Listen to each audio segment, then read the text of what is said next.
네, 안녕하십니까. 함께 기도하겠습니다.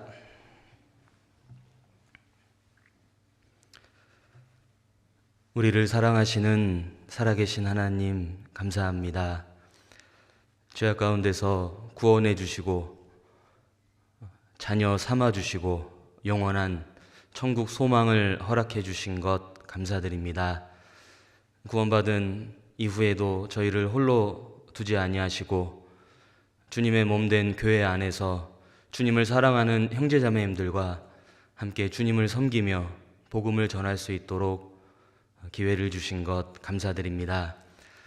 주님 앞에 서는 그날 후회 없이 주님을 뵐 수 있도록 아무쪼록 우리의 남은 시간들 헛되이 보내지 않고 오직 주님의 영광을 위해서, 복음을 위해서, 교회를 위해 살아가는 저의 삶이 되게 도와주시옵소서.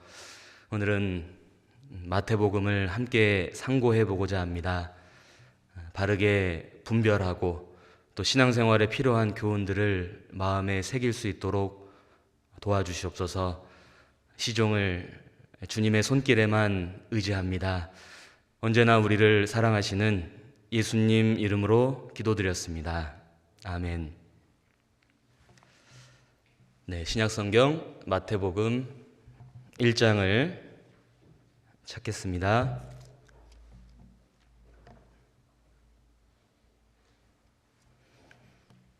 마태복음 1장 1절 말씀.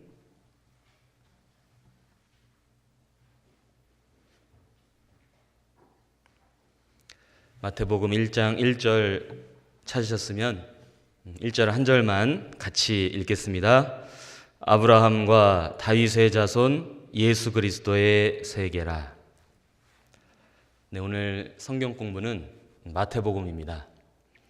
마태복음 정말 잘 알고 계신 것처럼 사복음서 중에 하나이고 또 신약 성경 가장 먼저 보게 되는 성경 마태복음입니다.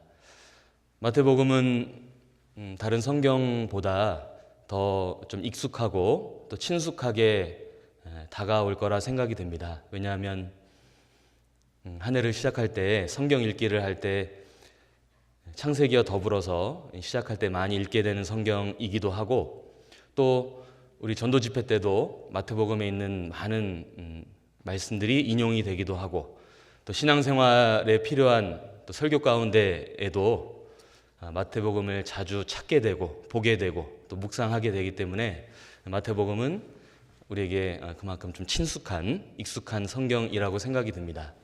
그런데 그에 반해 마태복음 안에는 여러 가지 잘못 이해하고 또 해석함으로 그동안에 잘못된 가르침들, 잘못된 교리들이 있어 왔기 때문에 그러한 내용들을 또한 바르게 알고 이해하고 분별하는 것이 또한 중요하다고 생각이 듭니다. 그래서 오늘 마태복음 짧은 시간이지만 함께하는 가운데 좀 중요한 교훈이 되는 시간이 되면 좋겠습니다. 오늘 이제 말씀드릴 내용,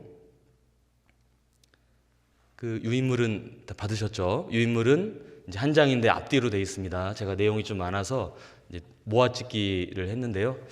글씨가 좀 작지만 이해해 주시면 좋겠습니다. 오늘 말씀드릴 순서는 먼저 이제 개요에 해당되는 부분, 이제 제목, 기자, 그리고 기록, 연대에 대한 부분을 간단하게 보고, 그리고 사복음서의 시작이기 때문에 이 사복음서가 갖고 있는 특징들을 비교를 해보고, 이제 마태복음이 어떻게 구성이 되어 있느냐, 몇 가지 특징들도 있기 때문에 함께 생각을 해보겠습니다. 그리고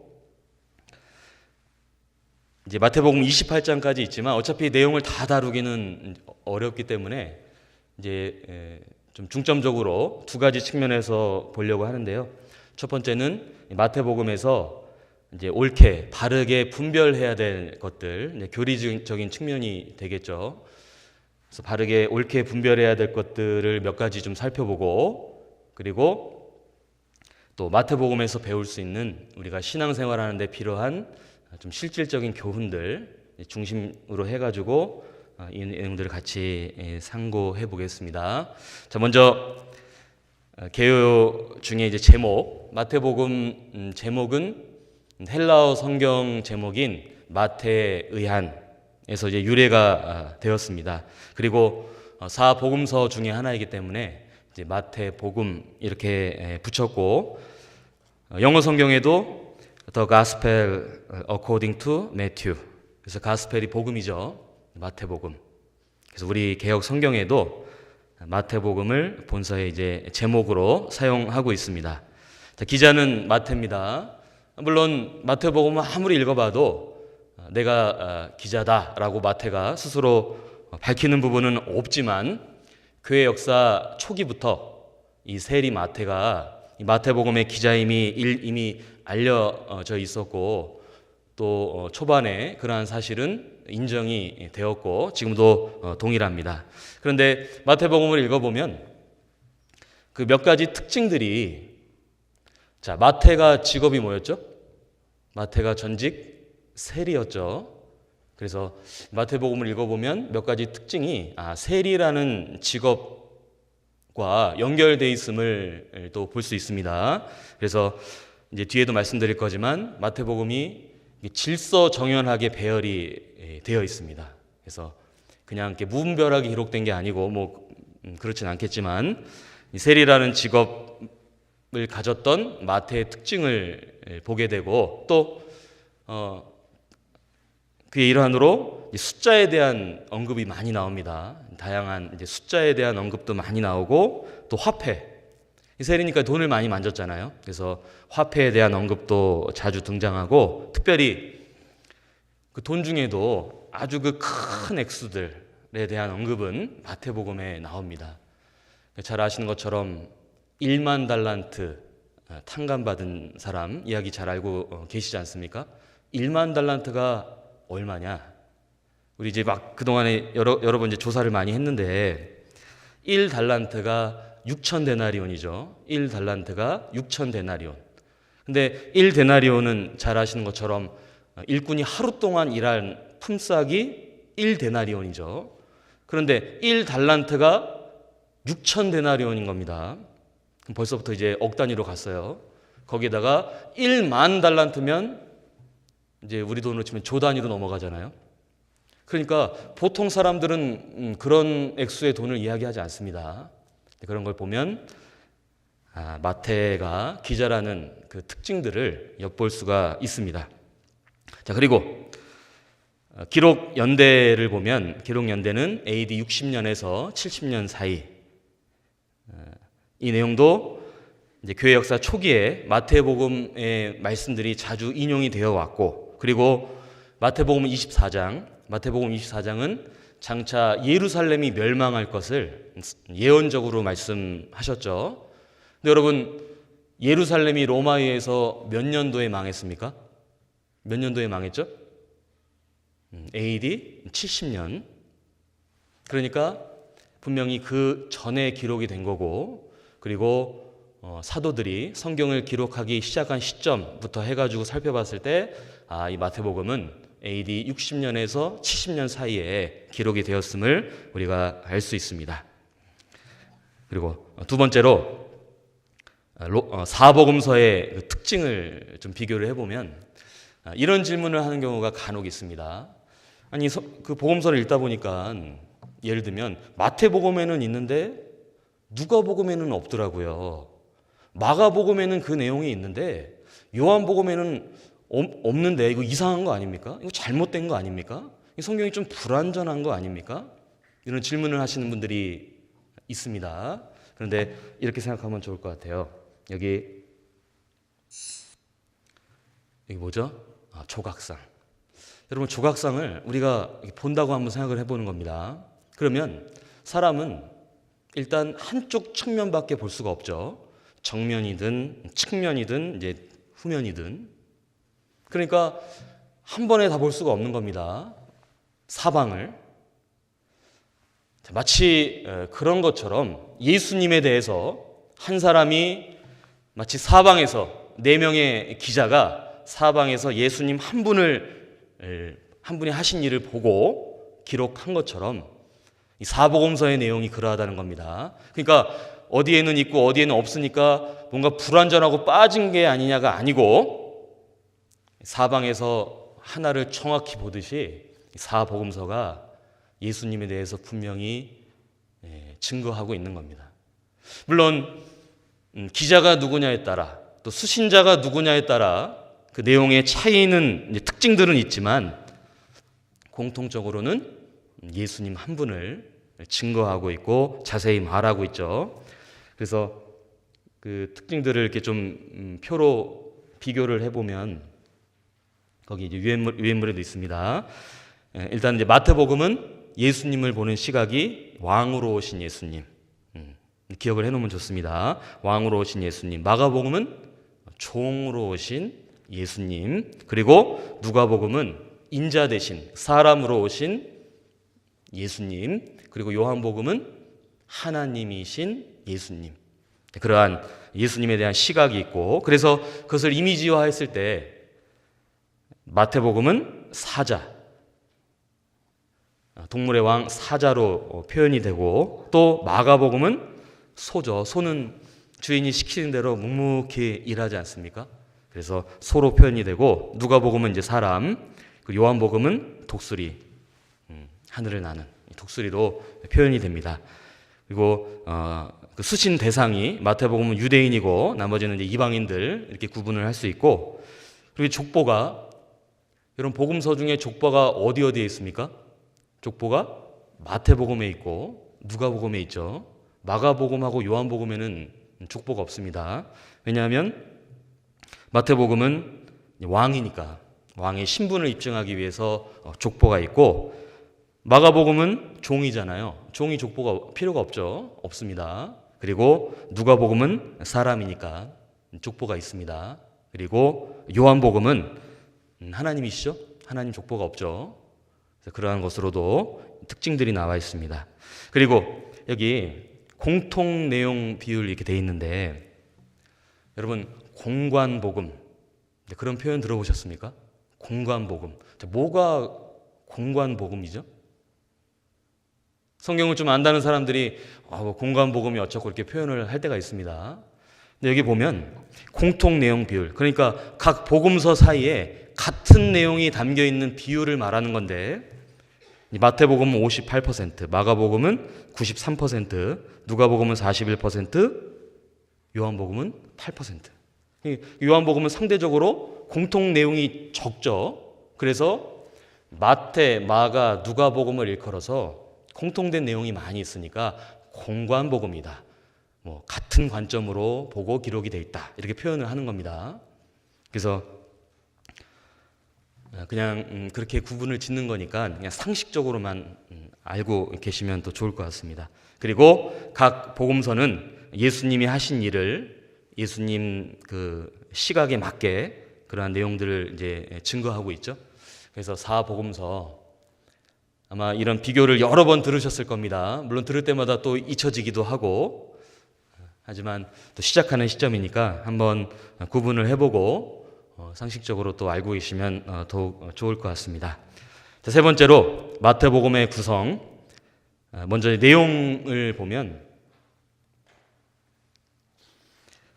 마태복음 1장에서 4장 초반까지의 내용은 예수님의 탄생, 1장의 족보, 그리고 2장에 이제 예수님, 아기 예수님 탄생하는 장면, 그리고 이제 침례 요한이 예수님을 증거하죠. 그리고 예수님은 침례를 받으시고 또 광야에서 시험 받으시고, 4장 초반까지 예수님의 탄생, 그리고 그 이후로 7장까지는 예수님의 선포.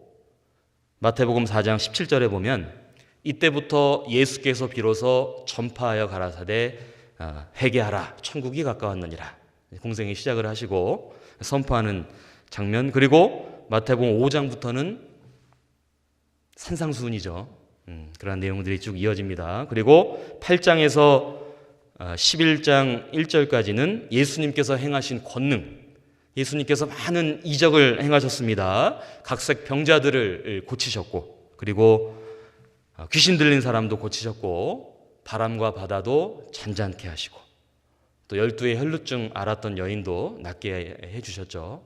예수님이 행하셨던 권능 뿐만 아니라 12제자를 택하시는 장면이 나오고, 그리고 그 이후로 16장 초반까지는 그에 반해 예수님께서 받으셨던 세상의 그런 배척들, 예수님께서는 권능을 행하셨지만 특히 이 종교가들, 이 바리새인과 서기관들은 예수님을 무시하고 배척하고 시험하고, 물론 예수님도 그들을 꾸짖으셨죠. 그래서 그러한 배척을 받으시는 내용들이 나옵니다. 그리고 이후로 20장 28절까지는 예수님께서 계속해서 가르치심, 예수님의 가르치심, 또 훈련하시는 내용들, 다양한 내용들이 나오죠. 교회에 대한 것들, 또 죽음과 부활, 또 변화산상에 있었던 일들, 또 용서, 이혼, 여러 가지 이제 가르침들이 이어집니다. 그리고 이후로 27장까지는 이제 예수님께서 순환을 당하시고, 또 27장이 이제 예수님 돌아가시는 내용이죠. 그리고 마지막으로 28장은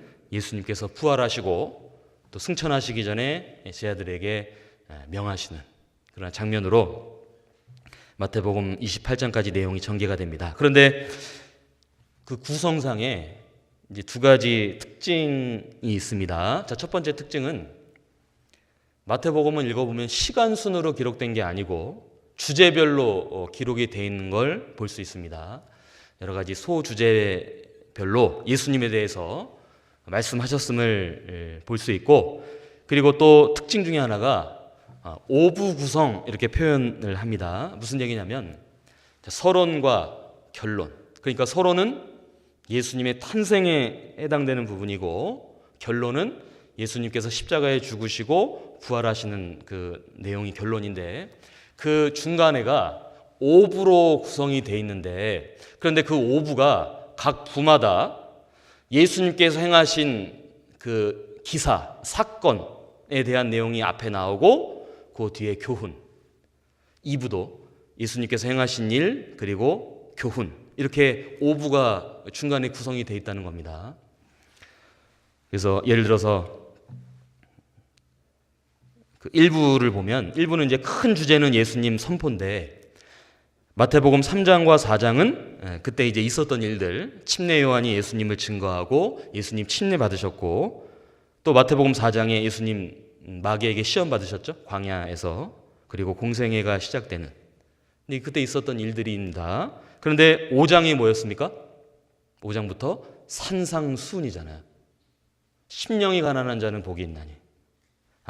사건과 교훈으로 구성이 되어 있다는 겁니다. 2부도 마찬가지죠. 2부도 큰 주제는 예수님의 권능이지만 8장과 9장에는 예수님께서 행하셨던 일들, 여러 가지 권능을 행하셨던 사건들이고, 그리고 10장은 12제자를 이제 임명하시고 그들에게 전도에 대한 지침을 주시는 겁니다.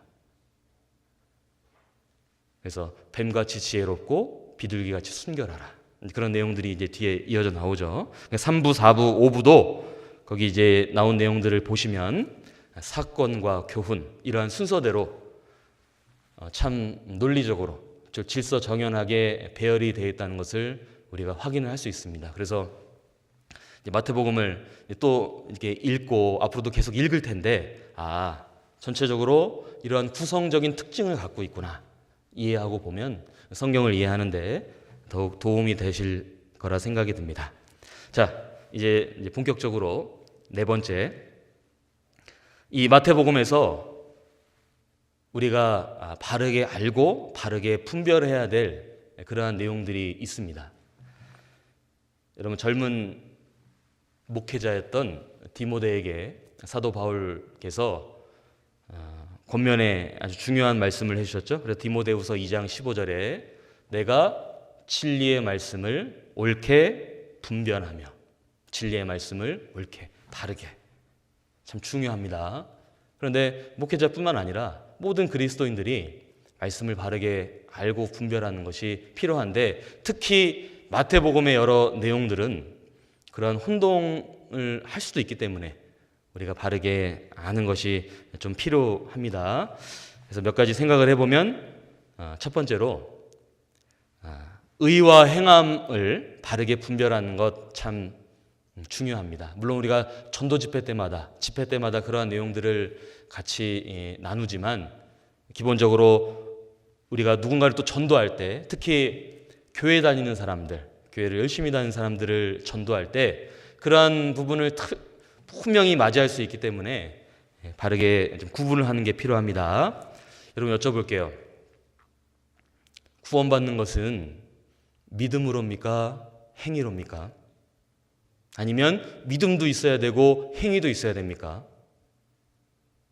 구원받는 건 100% 믿음이죠. 우리가 구원받은 사람은 분명히 압니다. 그런데 교회 다니는, 열심히 다니는 사람들 특히 얘기를 나누다 보면 이런 것이 이렇게 구분이 되어 있지 않아요. 갈라져 있지 않습니다. 혼동을 합니다.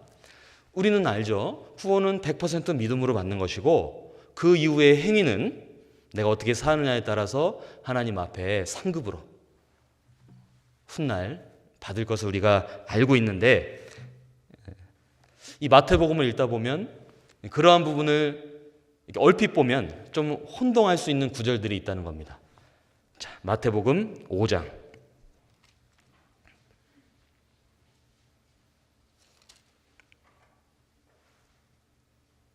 마태복음 5장 19절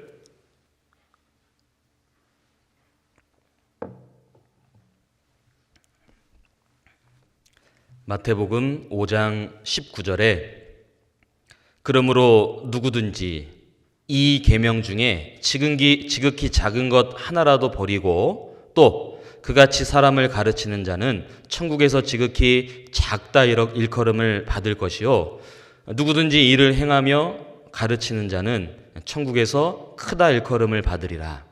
내가 너희에게 이르노니 너희 의가 서기관과 바리새인보다 더 낫지 못하면 결단코 천국에 들어가지 못하리라. 여러분 20절에 그냥 얼핏 보면 너희 의가 서기관과 바리새인보다 더 낫지 못하면 결단코 천국 들어가지 못한다. 지옥 간다는 얘기죠. 그러면 여기 더 낫지 못하면 내 삶이, 내 행위가 뭔가 더 낫지 못하면 천국을 못 가는 것인가? 이렇게 헷갈리는 경우가 있다는 겁니다. 근데 이제 정확히 구분을 해야 되죠. 20절을 보면 자, 천국에 들어가냐 못 들어가냐 무엇으로 구분합니까? 여기 너희 의가 천국에 들어가냐 못 들어가냐는 의로 구분하는 거고, 그리고 19절에 천국에서 크다 일컬음 받냐 작다 일컬음을 받냐 그거는 무엇으로 구분하죠? 여기 19절 뒤에 보면 누구든지 일을 행하며 행위로. 자, 구분이 되십니까? 들어가냐 못 들어가냐는 의의 문제인 거고 천국에 들어가서 크다 일컬음 받을 거냐 작다 일컬음 받을 거냐는 행위의 문제라는 거죠.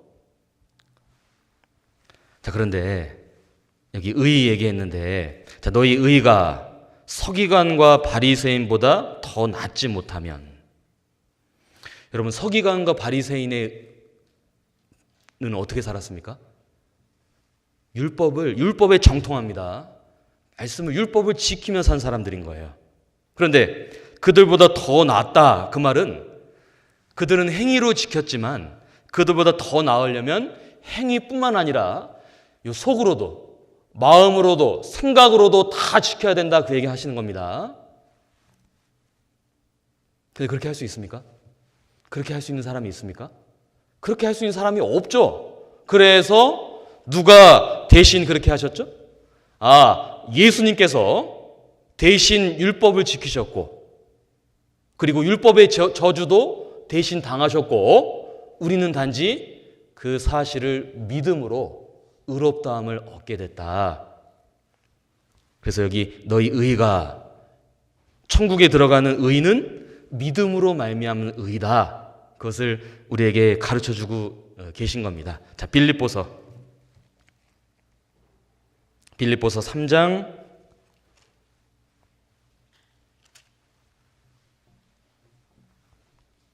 9절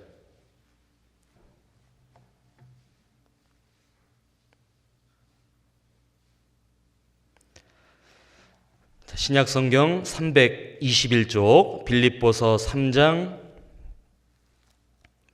9절 말씀 같이 읽겠습니다.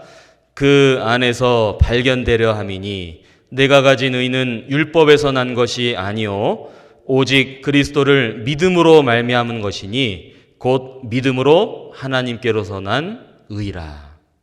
내가 가진 의는 아까 그 의로 천국 들어간다 했는데 의는 율법에서 난 것이 아니요 지킬 수도 없고 지켜도 되지도 않죠. 오직 그리스도를 믿음으로 말미암은 것이니 예수님께서 십자가에 하신 일을 믿음으로 우리도 의롭다함을 받은 거죠. 그래서 곧 믿음으로 하나님께로서 난 의라. 로마서에도 우리가 믿음으로 의롭다 하심을 얻은 자 되었은즉 의는 믿음하고 연결되어 있구나. 물론 이제 구원받은 이후의 삶은 천국에 가서 크다 일컬음 받을 거냐 작다 일컬음 받을 거냐는 아까 그 행위랑 연결이 돼 있죠. 그래서 우리가 이 교회 안에서 늘 말씀을 배우면서 말씀대로 바르게 살아가려는 삶이 중요하지 않습니까? 계속 배우고 있지 않습니까? 그래서 그렇게 구분을 할 수 있습니다. 또 이런 얘기하는 경우가 혹시 주변에 간혹 있는지 모르겠습니다. 구원을 받았다고 해도 이뤄질 수 있다. 구원을 받았다고 해서 다 천국 가는 게 아니라 구원받은 이후에 어떻게 사느냐에 따라 이뤄질 수도 있다. 의인이었는데 악인이 될 수도 있다. 이렇게 주장하는 사람들이 있습니다. 여러분, 구원받은 사람이 이뤄질 수 있습니까? 내가 구원받은 게 틀림없는데 잘 못 산다고 지옥 가는 일이 있을 수 있습니까? 그런 일은 없죠. 그 사람들은 구원이 뭔지를 정확히 모를 수도 있습니다. 그런데 이 마태복음의 어떤 구절들은 그것을 좀 헷갈리게 할 수도 있다는 겁니다. 마태복음 13장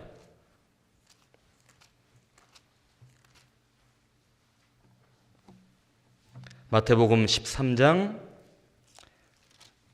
47절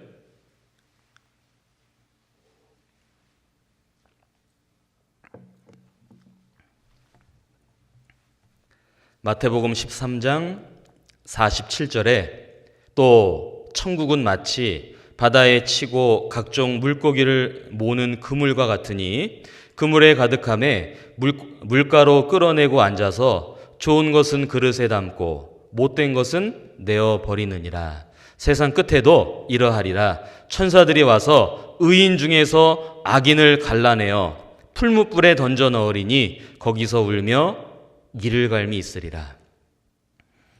49절에 세상 끝에도 이러하리라.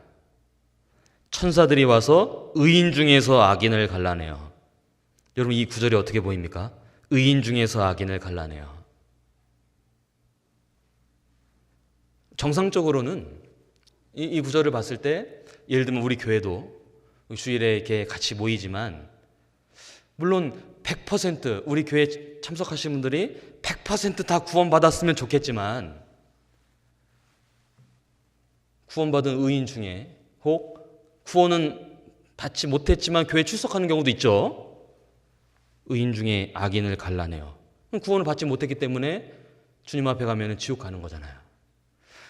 정상적으로 이렇게 보입니다. 그런데 어떤 사람들은 이 구절을 의인 중에서 악인을 갈라내어?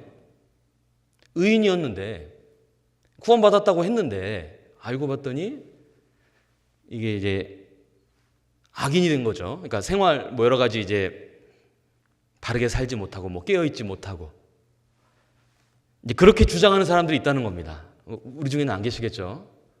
근데 이제 당연히 그건 아닌데 이상한 교리를 듣다 보면 이상한 걸 뭘 보다 보면 그렇게 보일 수 있다는 거죠. 그런데 이게 그게 아니라는 거는 분명히 알 수 있습니다. 왜냐하면 앞에 그 47절 이하가 이제 물고기 얘기하고 있잖아요. 이제 그물로 물고기를 잡는데 그물에 물고기가 가득 담겼는데 어떤 물고기가 있습니까? 여기 보니까 좋은 물고기도 있고 못된 물고기도 있네요. 좋은 것은 그릇에 담죠. 못된 건 어떻게 합니까? 내어 버린다 했죠. 그래서 여기 예를 들면 우리가 많이 모였지만 정말 이 자리인데 다 구원받았으면 좋겠지만 혹 이 중에 악인이 섞여 있을 수도 있다. 만약에 구원받지 못한 사람이 있다면 그 사람은 갈라내서 풀무불에 던져 넣으리라. 거기서 울며 이를 갈미 있으리라. 그래서 우리가 이렇게 구분을 할 수 있죠. 그래서 우리 자신도 전도 집회 때 물론 이뤄진 영혼들에게 복음을 전하지만 사도 바울의 권면처럼 너희가 믿음에 있는가 너희 자신을 시험하고 확증하라고. 마지막 때니까 더욱 그러한 것이 필요하다 생각이 듭니다. 틀림없이 구원받았다면 징계는 있죠. 잘못했을 때 징계는 있지만 멸망은 없다. 분명한 진리인 겁니다. 어쨌든 이런 구절들을 잘 모르고 얼핏 봤을 때 혼동할 수 있기 때문에 말씀을 드렸습니다. 그리고 두 번째로 옳게 분별해야 될 내용 중에 하나는 천국과 하나님의 나라는 같다. 당연하죠. 천국이 하나님의 나라인 게 당연하잖아요. 그런데 이 또한 다르게 주장하는 사람들이 있습니다. 어떤 이상한 가르침 중에는 마태복음에 나와 있는 천국은 천국이 아니라 천년왕국이다. 이렇게 주장하는 그 사람들이 있습니다. 그래서 그 천국은 진짜 천국이 아니라 천년왕국이기 때문에 마태복음 5장에서 7장까지의 내용을 잘 지켜야 진짜 천국에 들어갈 수 있다. 만약 그렇지 않으면 천년왕국에 가서 징계받는다. 이렇게 이제 이상한 교리를 주장하는 사람도 있습니다. 그런데 우리가 분명히 구분해야겠죠. 천국은 하나님 나라와 같습니다. 성경 어디를 찾아봐도 분명히 같습니다. 그래서 이제 이 마태복음 안에서 이제 그 증거들을 보는 겁니다. 19장. 마태복음 19장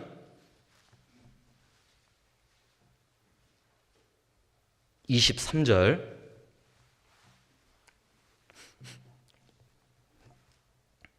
마태복음 19장 23절에 예수께서 제자들에게 이르시되 내가 진실로 너희에게 이르노니 부자는 천국에 들어가기가 어려우니라. 다시 너희에게 말하노니 약대가 바늘기로 들어가는 것이 부자가 하나님의 나라에 들어가는 것보다 쉬우니라 하신대. 여기 23절에는 부자가 천국에 들어가기가 어려우니라. 그런데 24절에는 부자가 하나님의 나라에 들어가는 것보다 쉬우니라. 천국하고 하나님의 나라를 같이 말씀하셨죠? 천국은 하나님의 나라와 같다는 겁니다. 또 마태복음 5장. 잘 메모를 해주시면 좋겠습니다. 마태복음 5장 성경에다가 3절에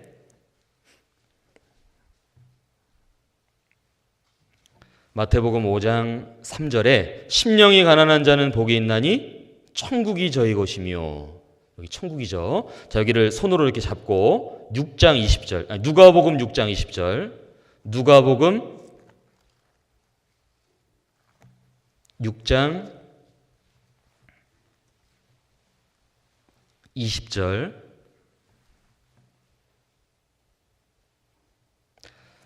자, 누가복음 6장 20절에 예수께서 눈을 들어 제자들을 보시고 가라사대 가난한 자는 복이 있나니 하나님의 나라가 너희 것이며.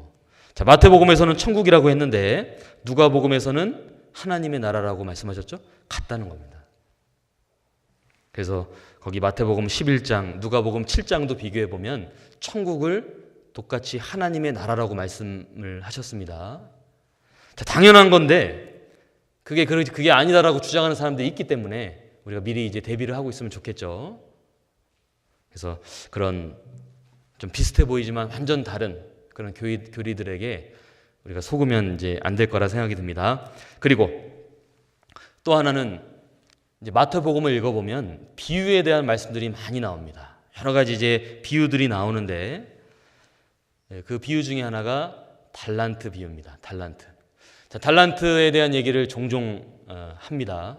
우리가 교제하면서도 서로 간증할 때도 달란트에 대한 언급을 할 때가 있는데 이 달란트 비유를 잘못 이해하는 경우가 있습니다. 자, 마태복음에는 달란트 비유가 있죠. 자, 누가복음에는 무슨 비유가 있죠? 좀 비슷해 보이지만 문화 비유가 있죠. 그런데 두 비유는 서로 다릅니다. 이것을 좀 혼동하는 경우가 있기 때문에 이 달란트 비유에 대해서도 좀 생각을 해보겠습니다. 이 마태복음에 나오는 여러 가지 비유들은 무엇을 궁극적으로 알려주냐면 누가 구원받은 사람인지, 누가 구원받지 않은 사람인지, 누가 의인이고 누가 악인인지, 누가 천국 갈 사람이고 누가 지옥 갈 사람인지를 분명히 구분해주고 있습니다. 달란트 비유도 마찬가지라는 거죠. 여기 앞에 보면 제가 마태복음에 나온 비유들 몇 가지를 정리를 했는데요. 먼저 씨 뿌리는 비유 잘 아시죠? 씨 뿌리는 비유에 보면 네 가지 종류의 밭이 나오지 않습니까? 씨는 말씀이고 밭은 마음이고, 그런데 거기에 보면 길가, 돌밭, 가시떨기 밭과 같은 마음인 사람은 구원을 받지 않은 사람이죠. 그런데 좋은 땅과 같은 마음, 착하고 좋은 마음으로 말씀을 지키어 인내로 결실하는 자다. 구원받은 사람, 그 마음을 말하고 있습니다. 그리고 곡식과 가라지, 잘 아시는 것처럼 가라지는 구원받지 않은, 곡식은 이제 알맹이가 있잖아요. 그리고 물고기 말씀드렸고, 또 마태복음 22장에 보면 혼인잔치의 비유가 나오죠. 혼인잔치의 비유에서는 악한 자든 선한 자든 다 불러 모으되 예복을 입지 않은 사람, 구원받지 않은 사람, 왜? 구원의 옷을 입어야 되죠. 반면에 예복을 입은 사람은 구원받은 사람. 열처녀 비유, 10명의 처녀가 다 졸며 잤는데 뭐가 구분이 됐습니까? 기름을 준비한 5처녀와 기름을 준비하지 않은 5처녀. 왜? 기름은 성령이니까. 그들의 상태를 얘기하는 게 아니죠. 성령을 받았냐, 정말 구원을 받았냐, 이 구분이 돼 있고, 또 양과 염소는, 양은 오른편에, 염소는 왼편에. 그래서 이제 구분이 됩니다. 자, 달란트 비유도 그러한 교훈이 담겨 있다는 겁니다. 그래서 그 내용을 좀 생각을 해보죠. 마태복음 25장.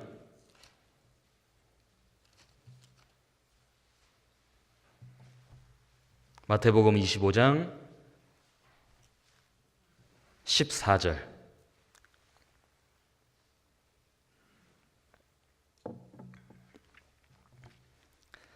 마태복음 25장 14절에 또 어떤 사람이 타국에 갈제 그 종들을 불러 자기 소유를 맡김과 같으니 각각 그 재능대로 하나에게는 금 5달란트를, 하나에게는 2달란트를, 하나에게는 1달란트를 주고 떠났더니, 여기 어떤 사람이 종들에게 달란트를, 재능대로 달란트, 달란트가 영어로 탤런트, 재능이죠. 그런데 각 사람에게 주어진 달란트가 차이가 있다는 겁니다. 자, 어떤 사람은 5달란트, 어떤 사람은 2달란트, 어떤 사람은 1달란트. 무슨 얘기죠? 사람마다 부여받은 재능이, 달란트가 각각 다르다는 겁니다. 어떻게 보면 주님께서는 우리에게 각자에게 달란트를 주셨죠. 우리 교회 안에서도 보면 재능이 다 다른 겁니다. 차이가 분명히 있습니다. 물론 다 하나님께 받은 겁니다. 기본적으로는 우리 육체도 주셨고 우리 속에 보이지 않지만 영혼도 불어넣어 주셨죠. 그래서 영이 양심으로 작용하고 또 종교심도 있고 영혼을 사모하는 마음이 우리 속에도 다 있지 않습니까? 뿐만 아니라 시간도 주셨죠. 그리고 재능, 각자 다른 재능도 주셨습니다. 그런데 다르다는 거죠. 크게 봤을 때는 유대인들 어떻습니까? 우리 잘 알고 있는 것처럼 유대인들에게는 돈 버는 능력, 또 똑똑하게, 머리가 되게 그 재능을 그들에게 줬지만 이방인들에게는 그런 달란트가 주어지지 않았죠. 각 사람도 그렇다는 겁니다. 자, 그런데 중요한 사실은 누가 됐든지 간에 그 달란트를 소유했다는 것 자체로 그것이 그 사람을 구원하는 건 아니다. 달란트를 많이 받았다고 해서 구원받기가 더 좋고 달란트가 적다고 해서 구원받기가 어렵다? 그렇지 않다는 겁니다. 그런데 여기 분명한 사실은 5달란트, 2달란트 받은 사람은 달란트를 받은 것뿐만 아니라 그 상태로 십자가에 나아간 사람, 구원받은 사람임에 틀림이 없음을 우리가 알 수 있습니다. 왜냐하면 그들이 여기 남겼다는 말씀이 있죠. 25장 16절. 25장 16절에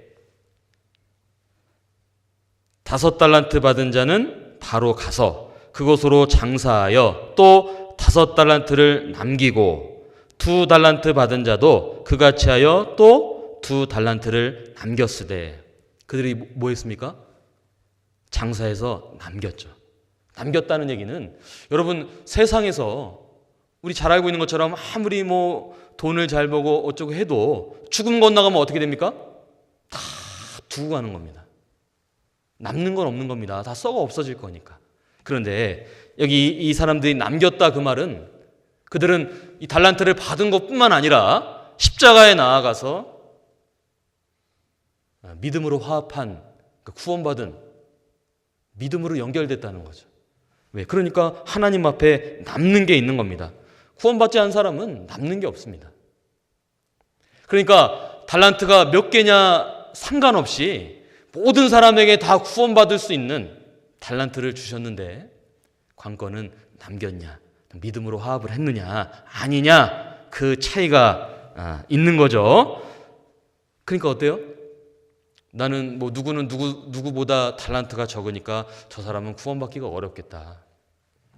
야, 저 사람은 보니까 타고난 재능이 많은 걸 보니까 구원받기가 더 좋겠다. 아니라는 겁니다. 그거랑은 상관이 없다는 거죠. 자, 그런데 문제되는 사람이 누굽니까? 1달란트 받은 사람. 1달란트. 여러분, 여기 1달란트 받은 사람은 1달란트 받은 걸로 뭐 했죠? 여기 마태복음 25장 24절.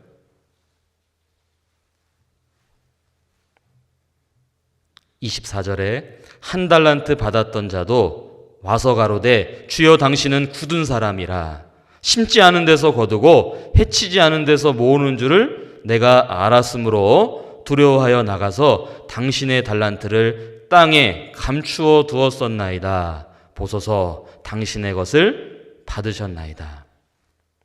여기 1달란트 받은 사람, 1달란트 받은 거 가지고 땅에 감추어 두었나이다. 땅에 감추어 뒀다? 왜 이 사람은 장사하지 않고 땅에 감추어 뒀을까요? 땅은 무엇을 말합니까? 세상에 썩어질 것에 그 하나님께 받은 달란트를 거기에 그냥 묻어뒀다. 썩어 없어질 것만 추구하며 살았다. 자, 이 사람 어떻게 됐습니까? 30절. 30절에 이 무익한 종을 바깥 어두운 데로 내어 쫓으라. 거기서 슬피 울며 이를 갈미 있으리라 하니라. 자, 이 1달란트 땅에 감춰둔 사람, 이 사람 어디 갔습니까? 천국 갔습니까? 지옥 갔습니까? 지옥이잖아요. 그럼 보세요. 달란트가 적어서 지옥 갔습니까? 다른 사람보다 달란트 적게 받았기 때문에 구원 못 받고 지옥 간 겁니까? 아니죠. 그 달란트를 땅에 감추어 두었나이다. 세상에 썩어질 것에 마음을 두고 그렇게 살았기 때문에 이 사람은 지옥 간 겁니다. 자, 그런데 여기 5달란트 받은 사람은 5달란트 남겼고 2달란트 받은 사람은 2달란트 남겼는데, 자, 그들이 받은 칭찬의 내용은 똑같다는 겁니다. 25장 20절, 마태복음 25장 20절에 5달란트 받았던 자는 5달란트를 더 가지고 와서 가로되 주여 내게 5달란트를 주셨는데 보소서 내가 또 5달란트를 남겼나이다. 21절 같이 읽죠? 그 주인이 이르되 잘하였도다 착하고 충성된 종아, 내가 작은 일에 충성하였음에 내가 많은 것으로 내게 맡기리니 내 주인의 즐거움에 참여할지어다 하고. 22절 제가 읽겠습니다. 2달란트를 받았던 자도 와서 가로되 주여 내게 2달란트를 주셨는데 보소서 내가 또 2달란트를 남겼나이다. 23절 그 주인이 이르되 잘하였도다 착하고 충성된 종아, 내가 작은 일에 충성하였음에 내가 많은 것으로 내게 맡기리니 내 주인의 즐거움에 참여할지어다 하고. 자, 두 사람 받은 칭찬이 다릅니까? 같습니까? 같잖아요. 앞에 사람은 5달란트 남겼고 뒤에 사람은 2달란트 남겼습니다. 남긴 게 차이가 있죠. 근데 왜 칭찬이 같죠? 하나님께서는 양을 보시는 게 아니라 어떻게 보면 질을 보신다. 그러니까 자기에게 주어진 분량 안에서 최선을 다해 사는 것을 보신다 이겁니다. 사람은 안 그렇죠? 사람은 양을 봅니다. 누가 더 얼마나 많이 했냐. 하나님 그런 분이 아니라는 거죠. 그러니까 우리 그리스도인들도, 구원받은 사람들도, 야, 저 형제자매님들은 저렇게 좋은 환경에서 봉사도 마음껏 하고 환경이 좋으니까 재능을 많이 받아가지고 많이 하니까 더 그렇게 살 수 있는 거고, 나는 재능도 별로 없고 환경도 별로 좋지 않으니까 나는 하나님 앞에 칭찬받기 어렵겠다. 아니라는 겁니다. 하나님 내게 주신 것 안에서 내가 얼마나 최선을 다해 살았느냐. 그러니까 남들하고 비교할 필요가 없다는 거죠. 하나님 주신 거 내 거 안에서. 왜? 칭찬이 같잖아요. 다른 형제자매들과 비교할 필요 있습니까? 불평할 필요 있습니까? 그럴 필요가 전혀 없다는 겁니다. 그저 내게 주어진 것.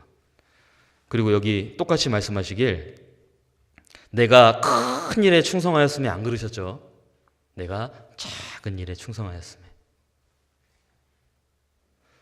이런 뭘 큰 거, 뭐 대단한 거보다 작은 일에, 작은 일에.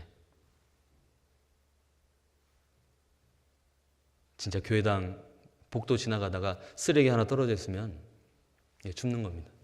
화장실에 아무도 없으면 불 끄고 나가는 겁니다. 작은 일에. 큰 거, 앞에 서는 거, 그런 게 중요한 게 아니라 작은 일에 충성하였음에 많은 것으로 내게 맡기리니. 칭찬이 있을 겁니다.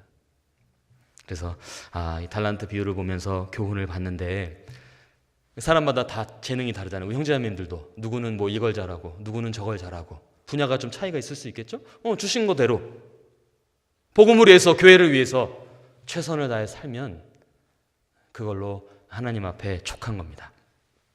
그런데 앞서 말씀드린 것처럼 문화 비유는 좀 다르죠. 달란트 비유랑 문화 비유는 좀 차이가 있습니다.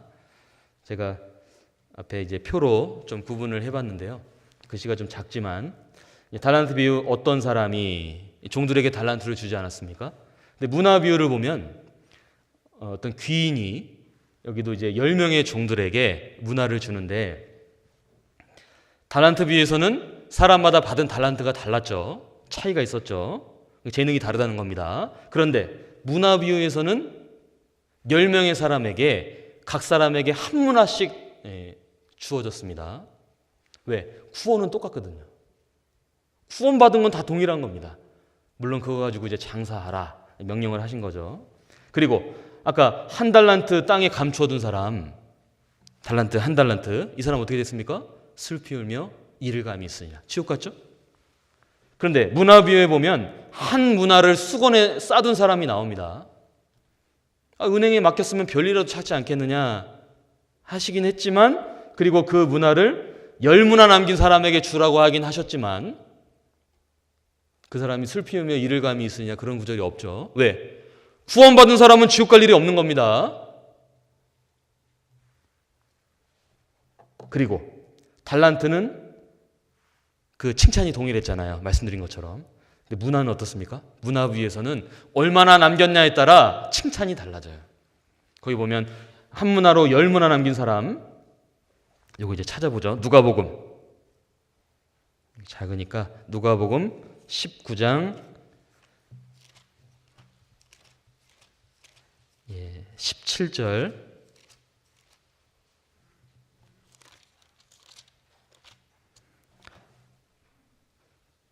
누가복음 19장 16절. 누가복음 19장 16절에 그 첫째가 나와 가로되 주여 주의 한 문화로 10문화를 남겼나이다. 주인이 이르되 잘하였도다 착한 종이여 내가 지극히 작은 것에 충성하였으니 10고을 권세를 차지하리라 하고 18절 그 둘째가 와서 가로되 주여 주의 한 문화로 5문화를 만들었나이다. 주인이 그에게도 이르되 너도 5고을을 차지하라 하고. 여러분 여기 어떻습니까? 10문화 남긴 사람하고 5문화 남긴 사람하고 칭찬이 다르죠. 10문화 남긴 사람에게는 잘하였도다 착한 종이여 지극히 작은 것에 충성하였으니 10고을 권세를 차지하라 했고 5문화 남긴 사람은 5고을을 차지하라. 칭찬이 다르잖아요. 그리스도인에게 동일하게 구원받은 그리스도인이지만 내가 구원받은 이후에 신앙생활을 어떻게 했냐에 따라서 주님 앞에 갔을 때 여기 이제 칭찬이 다르다. 그러니까 교훈이 내가 가진 탈란트 많냐 적냐 그런 거 따지는 거 의미 없고 다른 사람하고 비교하는 거 의미 없고 내게 주신 것 구원받은 거 감사하는 마음으로 최선을 다해서 주님의 영광을 위해 사는 것이 중요하다는 겁니다. 그래서 어쨌든 이 탈란트 비유하고 문화 비유 이제 좀 다르다는 거 아시겠죠?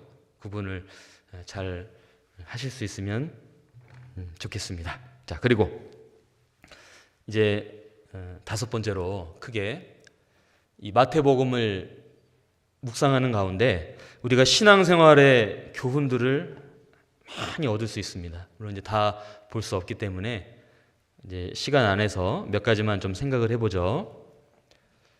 마태복음 1장은 예수님의 족보가 나옵니다. 그런데 그 족보에는 물론 이제 족보에 이름이 올라와 있는 사람도 있고 빠진 사람들도 있죠. 그런데 그 중에 좀 눈여겨 보게 되는 것이 4명의 여인들의 이름이 있다는 겁니다. 그런데 그 여인들의 이름을 하나하나 이렇게 보면 그들의 신분이 정말 이런 사람들이 왜 예수님이 족보에 올라와 있을까 의구심이 들 수도 있습니다. 자, 마태복음 1장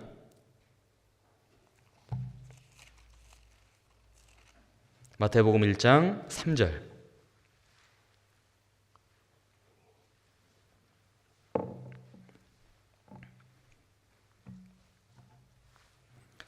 마태복음 1장 3절에 유다는 다말에게서 베레스와 세라를 낳고 베레스는 헤스로를 낳고 헤스로는 람을 낳고 5절에 살몬은 라합에게서 보아스를 낳고 보아스는 룻에게서 오벳을 낳고 오벳은 이새를 낳고 이새는 다윗 왕을 낳으니라. 다윗은 우리아의 아내에게서 솔로몬을 낳고. 성경 퀴즈 간혹 가끔 할 때 이제 여인 4명의 이름 주관식 이렇게 나올 때 있죠. 표시해주면 좋습니다. 4명의 여인이 누굽니까? 다말, 라합, 룻, 그리고 우리아의 아내. 그런데 여기 보면 이 룻은 이방 여인이죠. 모압 여인 룻. 자, 라합은요? 라합은 여리고성의 기생입니다. 그렇죠? 그리고 이 다말은 유다의 뭡니까? 며느리잖아요. 며느리. 그리고 우리아의 아내는 우리아의 아내 바세바. 그러니까 굳이 이 여인들 이렇게 좀 신분이나 상황을 보면 아니 거룩한 예수님 족보에 왜 이런 뭐 이방 여인들 좀 관계가 좀 그런 여인들의 이름을 굳이 기록해 놓으셨을까? 왜냐하면 인간은 아담 이래로 타락했는데 우리도 그렇게 타락한 죄인이었지만 그 죄인도 결국은 예수 그리스도를 통해서 그 더러운 죄도 씻음을 받았고 예수님 그러기 위해서 오셨고 그 일을 완성하셨고 우리도 덕분에 구원을 받았고 나 같은 더러운 죄인도 후원해 주시기 위해 예수님 오셨고 그 일을 행하셨음을 여러분 이 족보가 우리에게 말해주고 있지 않습니까? 그래서 사실은 이 여인들 보면서 뭐라고 할 게 아니라 우리 자신도 돌아보면 우리는 어쩌면 더 더러운 죄인이었잖아요. 우리 정말 하나님 앞에 뭐 내놓을 게 있습니까? 그런데 그런 나도 우리도 그 안에 생명책에 기록이 돼 있죠. 우리 이름이. 하나님 우리를 그렇게 구원해 주셨다는 사실을 이 여인들의 이름을 보면서 우리는 더 감사하게 됩니다. 죄가 크지만 사랑은 훨씬 더 큰 겁니다. 그래서 은혜 찬송 그 130장을 보면 이제 가사가 세상에서 방황할 때죠. 세상에서 방황할 때 나 주님을 몰랐네. 내 마음대로 고집하며 온갖 죄를 저질렀네. 예수여, 이 죄인도 용서받을 수 있나요?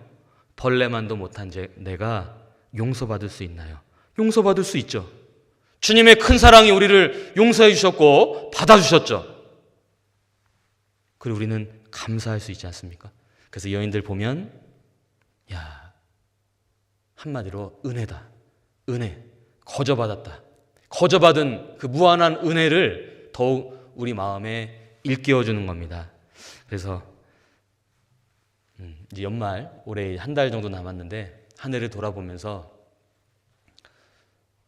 우리도 그 은혜를 받았기 때문에 정말 감사하는 마음으로 보답하는 마음으로 하루하루를 헛되지 않게 살아가야 되는데 그렇지 못하게 살 때도 많고 후회되는 일들 진행 중입니까?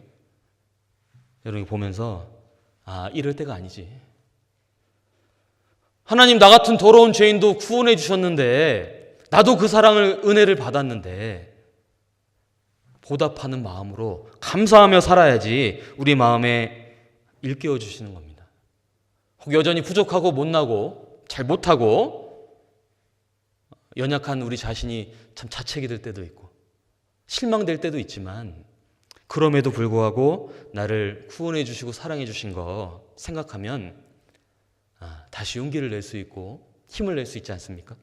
그래서 이 예수님 족보에 기록된 4명의 여인들을 보면서 우리 마음에도 은혜가 되고 또 힘이 됩니다. 또 여기 마태복음 4장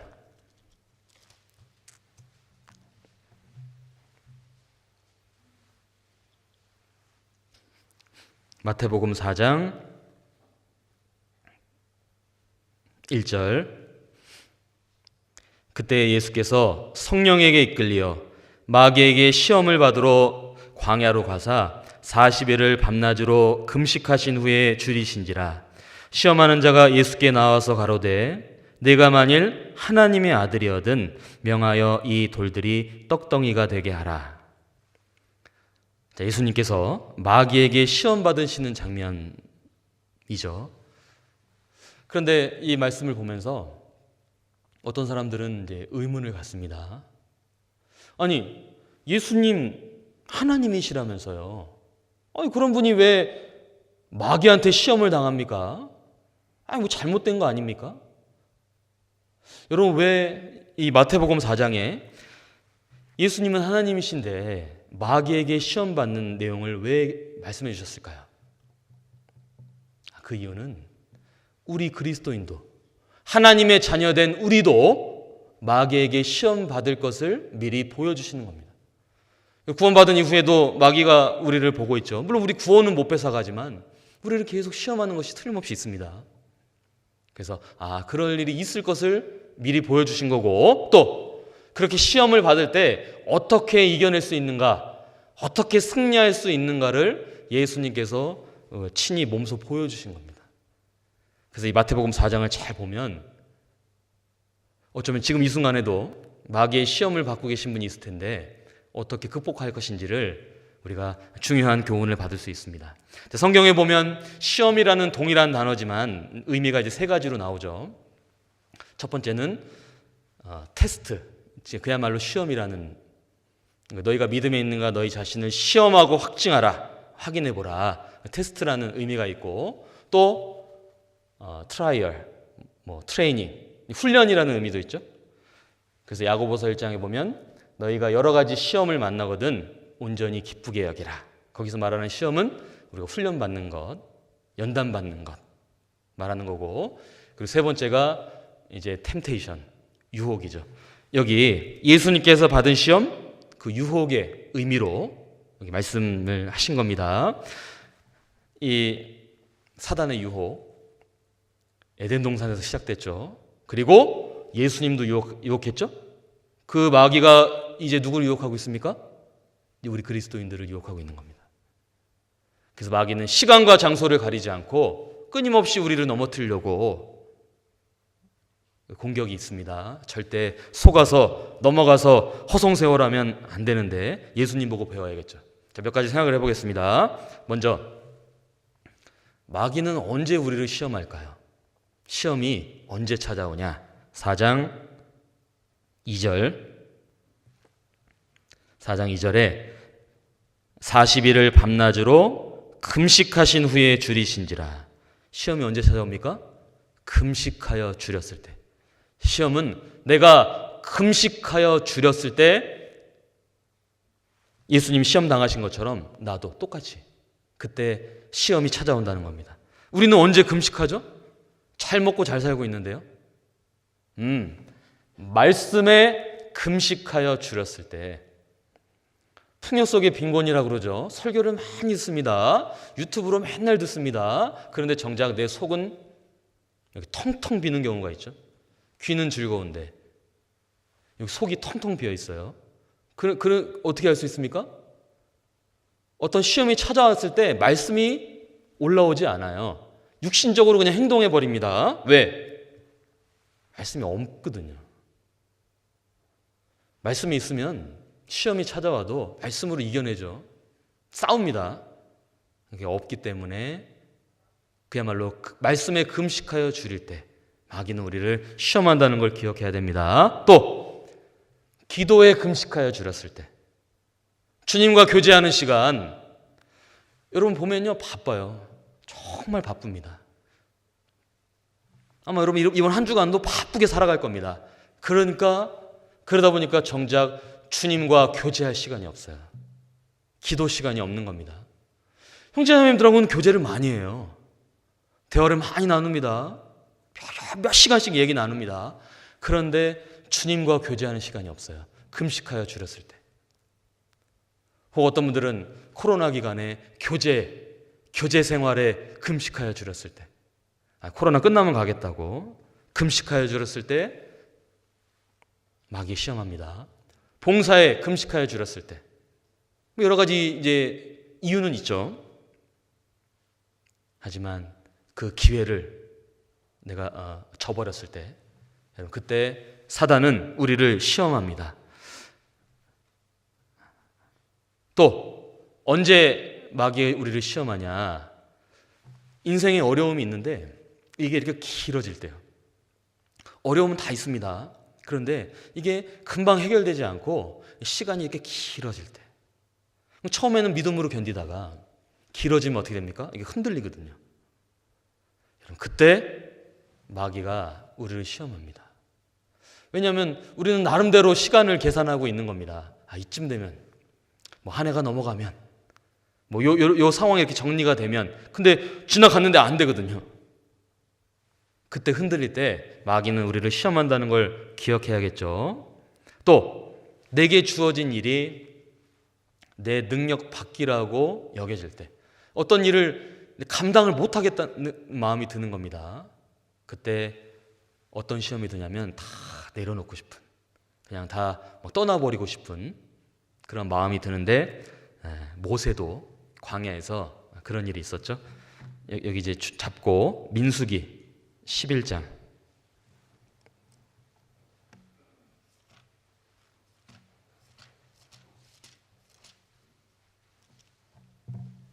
민수기 11장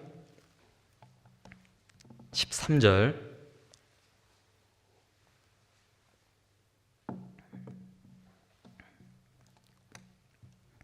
민수기 11장 13절에 이 모든 백성에게 줄 고기를 내가 어디서 얻으리이까?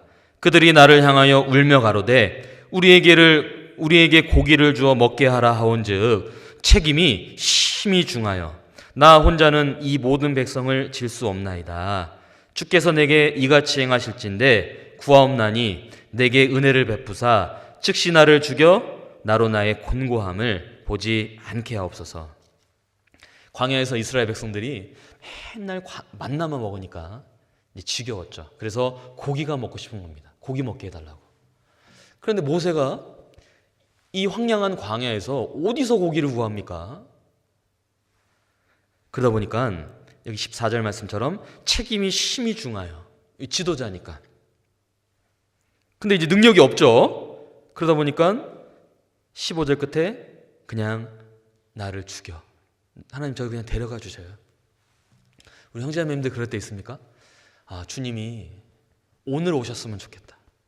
주님이 그냥 오늘 이 시간에 오셨으면 좋겠다. 근데 그 이유가 주님 빨리 만나고 싶어서 보고 싶어서가 아니라 힘들어서. 지금 이 상황을 내가 못 견디겠으니까 주님 저 데려가 주셔요. 그럴 때 있습니까? 여러분, 마귀가 그때 보고 시험합니다. 그리고 다 포기하게 만듭니다. 그냥 하지 마. 우리도 그 시험을 받을 수 있습니다. 그리고 또 하나는 내가 기대했던 것, 내가 예상했던 것과 전혀 다른 결과가 나타났을 때, 그때 마귀는 우리를 시험합니다. 우리 구원받고 처음 교회에 오면 이제 형제자매님들 다 천사 같다고 해맑게 웃고 밝고 다 들어주고 받아주고 기대치가 있는 거죠. 아, 역시 구원받은 사람은 다르구나. 그런데 시간이 좀 지나가다 보니까 영 이상한 모습들도 보이는 겁니다. 정말 저분이 구원받았을까? 전혀 다른 모습을 볼 때가 있죠. 실망될 때. 마귀가 시험합니다. 그래도 된다는 얘기가 아니죠. 그러면 안 되는 건데, 그런 상황이 벌어질 때 마귀가 우리 마음을 송사하는 겁니다. 전도하다 보면 그럴 때 있죠. 특히 이제 가족을 전도하는 게 얼마나 어렵습니까? 노심초사 눈물로 기도하면서 겨우 마음을 열고 초대를 해서 말씀을 듣게 합니다. 근데 정말 기적같이 집회를 일주일을 다 듣고 졸지도 않고 잘 들은 겁니다. 야, 이번이구나. 드디어 이번이구나 했는데, 야, 하나님이 있긴 어딨어. 이렇게 얘기를 하는 겁니다. 그러면 내가 기대했던 거랑 전혀 다른 결과를 보면 얼마나 실망이 됩니까? 다시 전도하고자 하는 마음이 쉽게 일어나지가 않습니다. 포기해야 되나? 아, 여기까지인가? 할 만큼 한 거 아닐까? 좌절하는 마음이 올라올 때가 있죠. 내 기대와 전혀 다른 결과를 볼 때 그렇습니다. 또 언제 마귀가 시험합니까? 혼자 있을 때. 다윗이 언제 범죄했죠? 혼자 있을 때. 무리 가운데 같이 있지 않을 때 반드시 시험을 받습니다. 마귀가 우리를 어떻게 시험할까요? 마태복음 4장 다시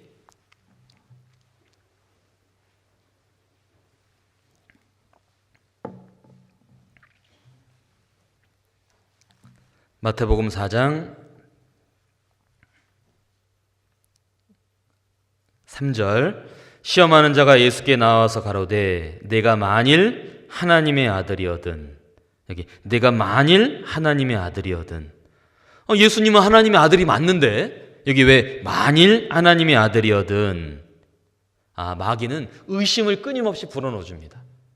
맞는데 의심하게 만들죠. 특히 구원 의심하게 만들잖아요. 생활하다가 죄 짓고 잘못 살면 마귀가 구원 의심을 넣어줍니다. 너 구원받은 거 맞아? 아, 너 구원받은 게 아니니까 그렇게 사는 거야. 구원 의심을 넣어줍니다. 그러면 거기에 정체가 돼버리죠. 아무것도 못하는 겁니다. 자, 네가 만일 여러 가지 의심을 불어넣어줍니다. 뿐만 아니라 이제 다른 사람도 의심하게 되죠. 형제자매 의심합니다. 마귀가 의심을 넣어주거든요. 교회도 의심합니다. 자, 네가 만일 의심이라는 시험을 받는다는 걸 기억해야 됩니다. 또 3절 끝에 보면 이 돌들이 떡덩이가 되게 하라. 돌들이 떡덩이가 되게 하라.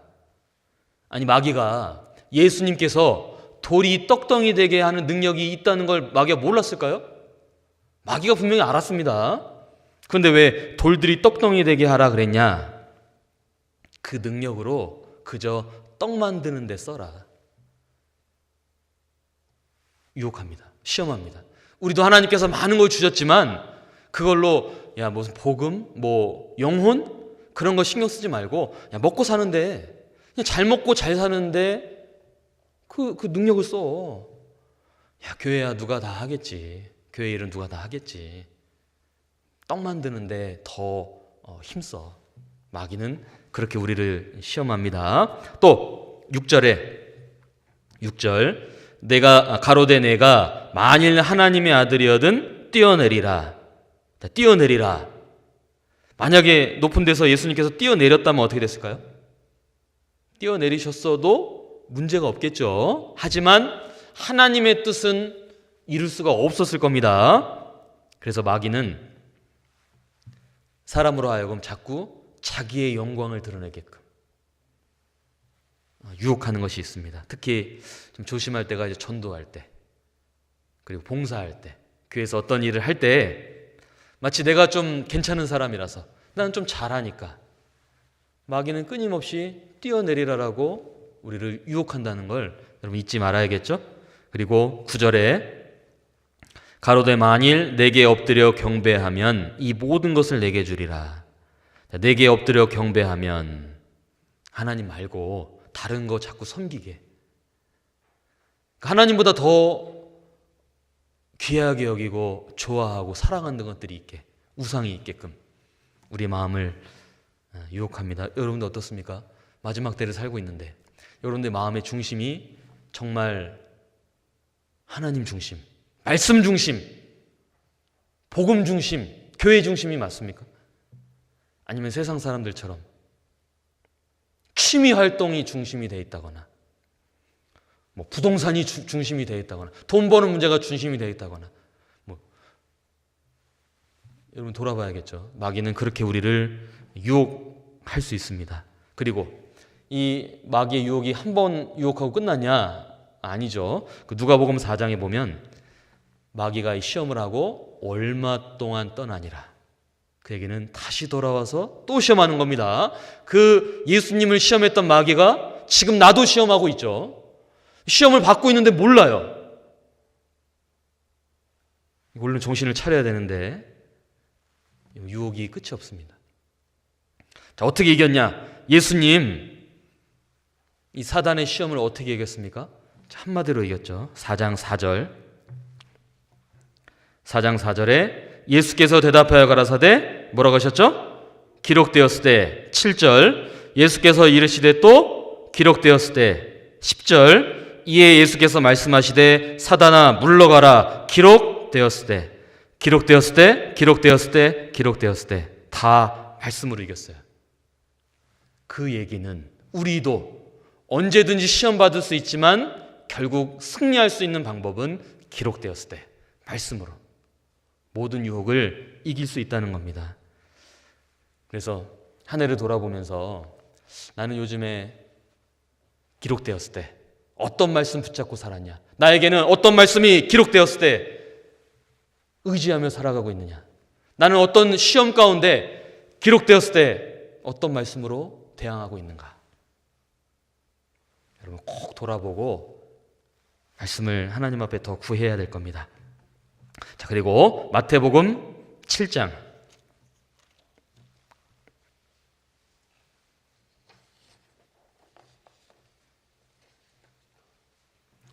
마태복음 7장 1절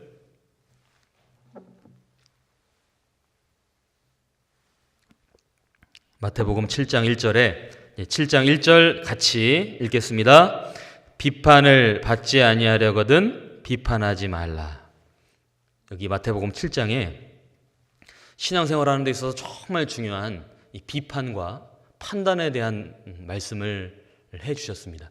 여러분 이 부분이 성경적으로 바르게 정리가 되지 않으면 신앙생활이 굉장히 힘들어집니다.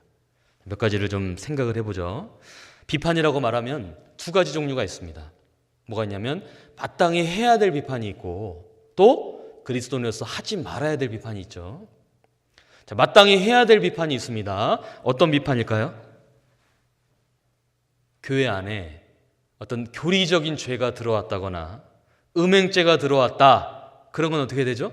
그건요 마땅히 비판을 해야 된다는 겁니다. 고린도전서 5장 고린도전서 5장 12절.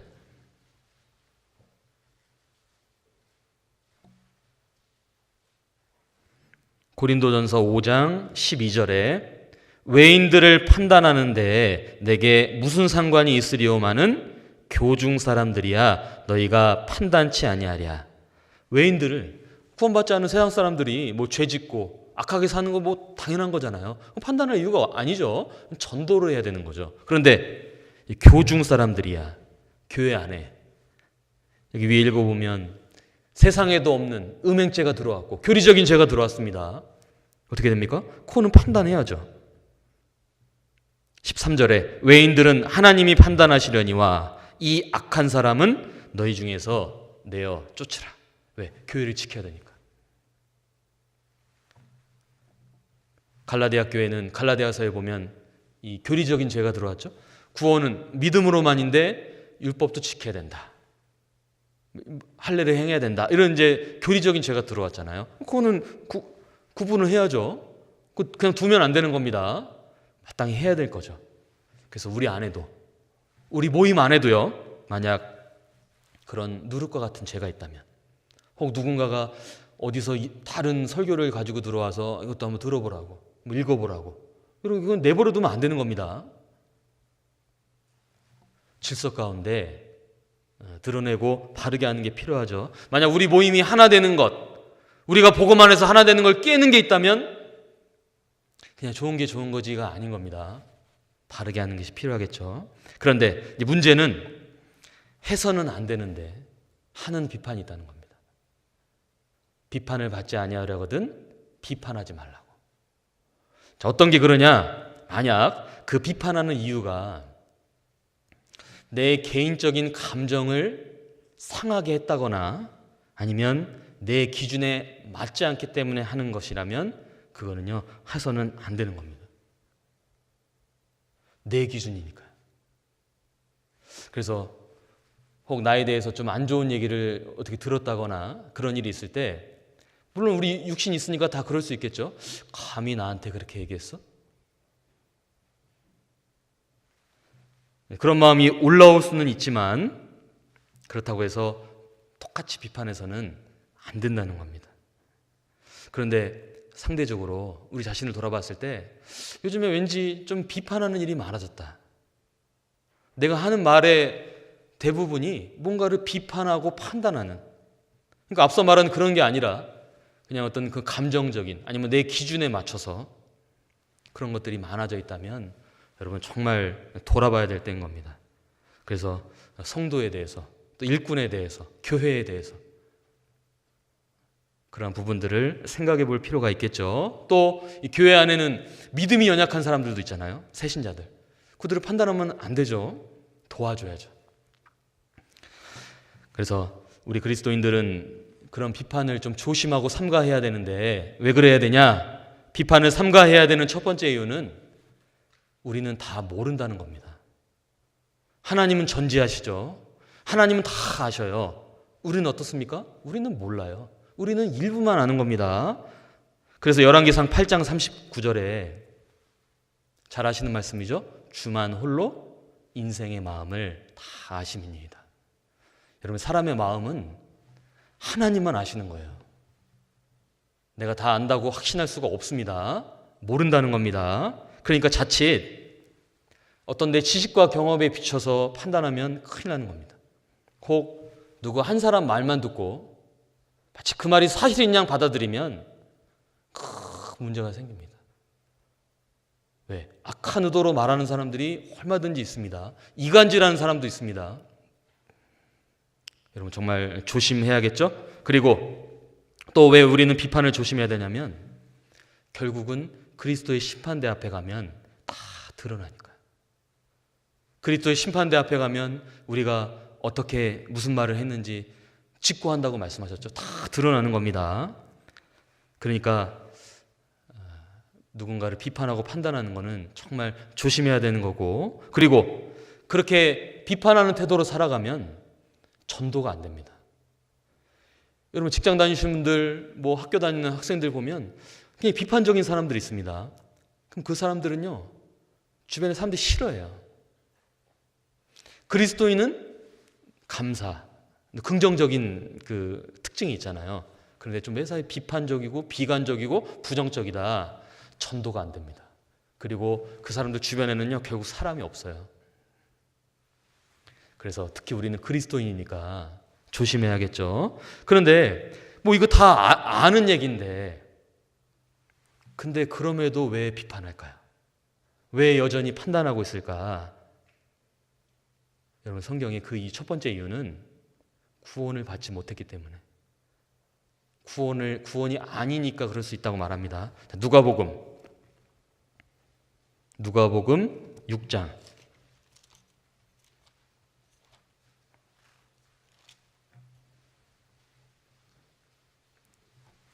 누가복음 6장 41절, 누가복음 6장 41절에 어찌하여 형제의 눈 속에 있는 티는 보고 내 눈 속에 있는 들보는 깨닫지 못하느냐. 너는 내 눈 속에 있는 들보를 보지 못하면서 어찌하여 형제에게 말하기를 형제여 나로 내 눈 속에 있는 티를 빼게 하라 할 수 있느냐. 외식하는 자여 먼저 내 눈 속에서 들보를 빼어라. 그 후에야 내가 밝히 보고 형제의 눈 속에 있는 티를 빼리라. 비판하지 말라는 말씀하시면서 동일한 말씀이죠. 그런데 여기 43절 이하에 43절 보면 못된 열매 맺는 좋은 나무가 없고 또 좋은 열매 맺는 못된 나무가 없느니라. 나무는 각각 그 열매로 아나니 가시나무에서 무화과를 또는 찔레에서 포도를 따지 못하느니라. 선한 사람은 마음에 쌓은 선에서 선을 내고 악한 자는 그 쌓은 악에서 악을 내나니 이는 마음에 가득한 것을 입으로 말함이니라. 여러분, 이 앞에 비판에 대한 얘기 하시면서 뒤에 무슨 말씀하셨죠? 나무에 대한 얘기. 좋은 나무. 좋은 나무는 좋은 열매 맺는 거고 나쁜 나무니까 나쁜 열매 맺는 거 아니냐. 왜? 결국은 속에 있는 거 나오는 거니까. 무슨 얘기죠? 왜 비판이 삼가가 안 되냐? 왜 계속 판단하고 있냐? 못된 나무여서 그런 거 아니냐.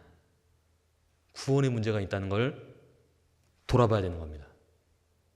여러분, 구원받은 사람은요, 구원받기 전에는 굉장히 비판적이고 부정적인 사람이다 하더라도 구원을 받은 이후에는 그러한 부분들이 부드러워지고 변화되는 걸 봅니다. 그 구원받기 전에 늘 인상 쓰고 다니던 사람들도 구원받고 나면 인상이 펴지고 밝아지고, 이 정상적인 반응이죠. 그런데 구원받았다고 하는데 여전히 비판적이고 판단적이고 부정적이라면 애시당초 좋은 나무가 된 적이 없었던 거 아니냐, 그 말씀을 여기 하신 겁니다. 또 그럼에도 불구하고 계속 판단하는 이유는 여전히 자기 주관이 너무 큰 거예요. 자, 아까 마태복음 7장에 너희의 비판하는 그 비판으로, 자, 너희의 헤아리는 그 헤아림으로. 무슨 말이죠? 자기 기준으로 바라보고 있다는 겁니다. 내 기준이 너무 크다 보니까 판단을 계속하고 있는 거죠. 그런데 그런 분들의 특징은 잣대가 이중잣대예요. 자기 자신한테는 열려 있어요. 부드러워요. 남한테는 엄격해요. 그러다 보니까 어떻게 됩니까? 판단을 계속하게 되는 겁니다. 자기 기준이, 자기 생각이 너무 크기 때문에 그런 거죠. 그리고 또 하나는 상대방의 허물은 보고 있으면서 정작 더 중요한 거는 보지 않는 겁니다. 자, 상대방 눈 속에 티가 있는 걸 보고 있죠. 왜? 티가 있거든요. 우리도 다 티가 있습니다. 근데 그거는 보면서 더 중요한 거 보지 않아요. 잘못된 거를 보면서도 더 중요한 거 뭡니까? 서로 사랑하라는 계명은 보지 않는 겁니다. 그러니까 계속 판단할 수 있습니다. 그리고 또 하나는, 정말 중요한 이유 중에 하나는 자기 반성의 삶이 없어요. 자, 마태복음 7장, 아까 찾은 거 다시 보죠. 마태복음 7장 4절.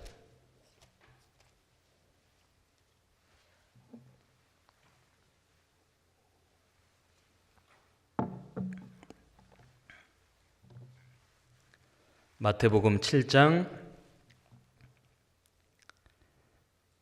4절에 자, 보라, 내 눈 속에 들보가 있는데 어찌하여 형제에게 말하기를 나로 내 눈 속에 있는 티를 빼게 하라 하겠느냐. 외식하는 자여, 먼저 내 눈 속에서 들보를 빼어라. 그 후에야 밝히 보고 형제의 눈 속에서 티를 빼리라. 여기 내 눈 속에 들보가 있는데, 다른 사람에게 티가 있지만 나한테는 들보 아시죠? 들보가 있는데 왜 이거 못 보냐? 왜 남의 티 보고 있냐? 여러분, 나한테 들보가 있다는 거 왜 모를까요? 자기 반성의 삶이 없는 겁니다. 정말 하나님 앞에서 나를 돌아봤다면, 말씀에 나를 비춰보는 삶이 있었다면 모를 수가 없죠. 자기 반성의 삶을 사는 사람은 다른 사람을 비판하지 않습니다. 왜? 나도 못하는데 내가 누구를 이렇게 생각이 드는 거죠. 오히려 나부터 조심해야겠다. 근데 들보가 있는데 왜 티를 말하고 있죠? 자기 반성이 없어요. 그런 사람들은 신앙생활을 10년하고 20년에도 변화가 없습니다. 똑같이 그 부정적인 삶을 계속 고수할 수밖에 없습니다. 근데 이렇게 얘기해도 몰라요. 이제 심각한 거죠. 그래서 혹시 나에게도 그러한 모습이 있지 않은가 돌아봐야 되고, 또 하나는 주님께 받은 그 사랑과 용서를 내가 잃어버렸어요. 여러분, 구원받을 때 우리는 그 사랑을 깨달은 사람들입니다. 무한히 100데나리온 탕감받는 사람이 나잖아요. 그러면 그 사랑만 생각해도 용서 못 해줄 죄가 어디 있겠습니까? 못 받아줄 게 뭐가 있겠습니까? 그런데 왜 그게 안 되냐? 주님께 받은 사랑과 용서를 잃어버렸어요. 그 생각도 안 하고 있는 겁니다.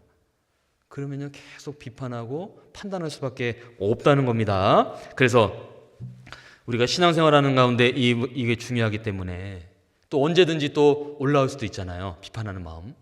여러분, 그때 어떻게 되냐면 먼저는 입술 잘 지켜야 되죠.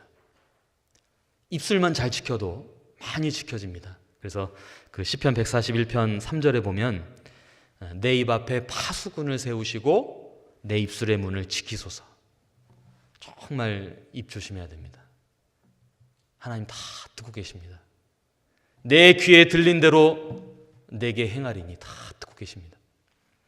또 비판하는 마음이 들 때 내가 하나님 앞에 정말 영원히 무한히 탕감받는 사람인 거, 여러분 그거 한번 기억해야 됩니다. 그리고 여러 가지 어려운 상황이 있더라도 데살로니가전서 5장 18절에 자, 언제 감사하라고 그랬죠?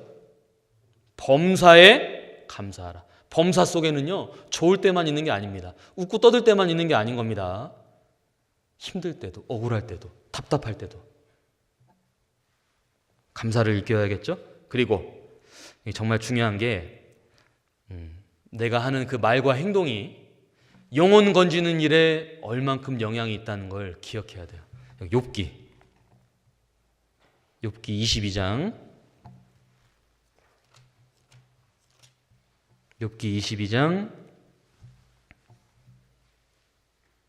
30절.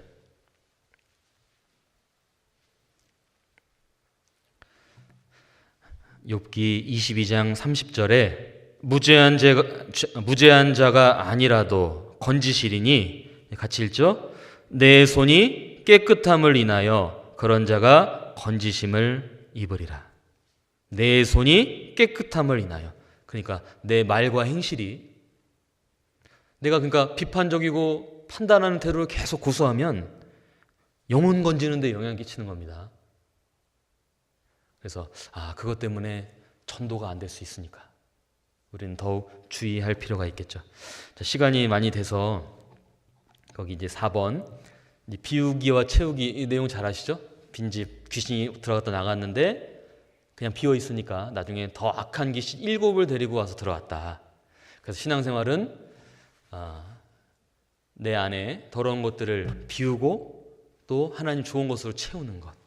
한 해를 돌아보면서 우리 가정도 마찬가지지 않습니까? 불필요한 것들, 지저분한 것들 정리하고 비워내고, 그리고 주님께 좋은 것들 말씀으로 또 교제 가운데 은혜와 사랑으로 채우고 또 교회를 채우고 이게 이제 돼야 되고, 그리고 그 세심하신 하나님은 그 마태복음 10장에 잘 아시는 것처럼 참새 한 마리도 잊지 않으시는 하나님. 그래서 다 아신다는 겁니다. 그 한 마리가 떨어지는 것도 아시는데, 주관하시는데 내 상황 모르시겠어요? 다 아시고 도와주실 거니까, 그리고 감당할 시험 이상은 허락하지 않으시니까 우리는 그거 믿고 나아가야 되는 겁니다. 자, 마지막으로 여기 마지막 마태복음 28장 제일 마지막 구절,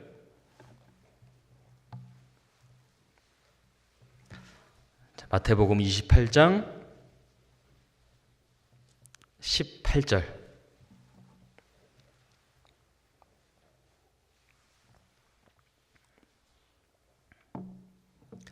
마태복음 28장 18절에 예수께서 나와 일러 가라사대 하늘과 땅의 모든 권세를 내게 주셨으니 그러므로 너희는 가서 모든 족속으로 제자를 삼아 아버지와 아들과 성령의 이름으로 세례를 주고 내가 너희에게 분부한 모든 것을 가르쳐 지키게 하라. 볼지어다 내가 세상 끝날까지 너희와 항상 함께 있으리라 하시니라. 자, 부활하신 예수님 이제 승천하시기 전에 제자들에게 중요한 말씀을 하셨죠. 정말 중요한 내용을 그 모여있는 제자들에게 분부한 겁니다. 그래서 복음을 전하라. 제 제자를 삼아서 그들을 가르치고 또 지키게 하라. 물론 끝날까지 함께 해주시겠다고 약속의 말씀을, 분부의 말씀을 하셨는데, 제가 이거 보면서 제가 언젠가 이제 외부 지역 설교를 갔는데 거기 그 교회 봉사회장님께서 저한테 꼭 보라고 하신 게 있었어요. 어떤 이제 영화의 마지막 장면인데 그 내용이 신앙생활에 정말 교훈이 된다고, 그래서 제가 그걸 봤는데 이 내용하고 이렇게 좀 연결이 돼서 여기 한번 보여드리겠습니다.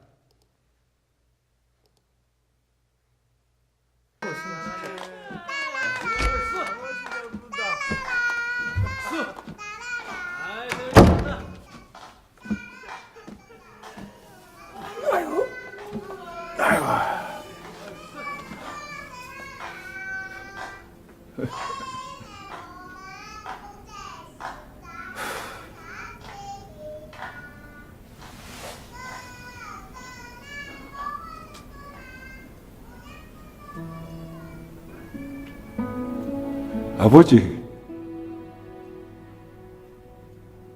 내 약속 잘 지켰지? 막수이도 찾았고, 이만하면 내 잘 살았지?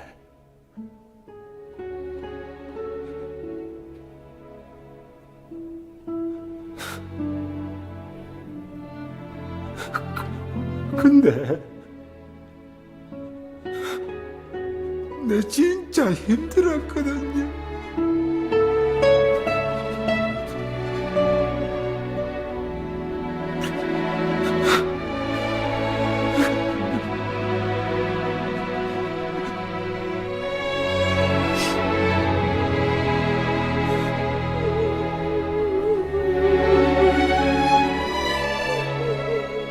울지 말라고, 똑수야.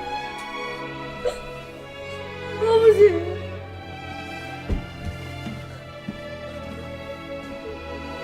그래. 네 얼마나 세게 고생했는지 다 안다. 내가 너한테 영 고맙다. 내 못한 거 네가 잘 해줘서 진짜 고맙다.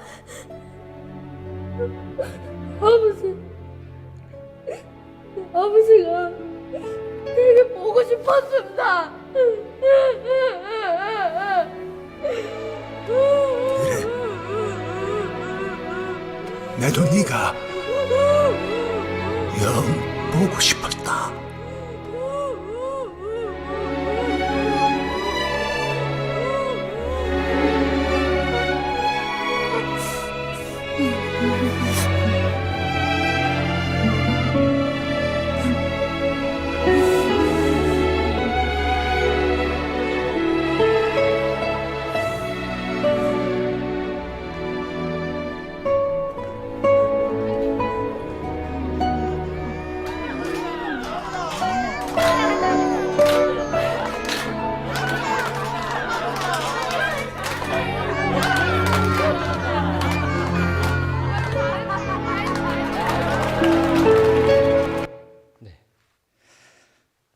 봉사회장님께서 이거 꼭 보라고 제가 보면서 연결이 됐습니다. 그 주인공이 아마 그 아버지께서 헤어지면서 그 부탁했던 꼭 하라고 명했던 것들 주인공이 잘 한 것 같아요. 물론 어려움이 있었고 하는 그 과정들이 있었지만 그렇게 해서 나중에 아버지 저 잘했죠. 근데 힘들었거든요. 그리고 이제 칭찬해주고. 근데 이제 마지막 장면이 주인공은 그 고생하는데 이제 울고 있는데 이제 가족들은 웃고 즐겁잖아요. 그렇게 할 수 있었던 건 고생을 했으니까. 그래서 우리도 정말 이 말씀처럼 주님께서 우리에게 분부하신 것들, 우리도 믿음을 지키고 또 복음을 전하고 또 그 영혼들을 세우고 그 가운데 여러 가지 어려움들을 견디고 억울한 일도 견디고 참고 인내하고 하고 싶은 말 있어도 안 하고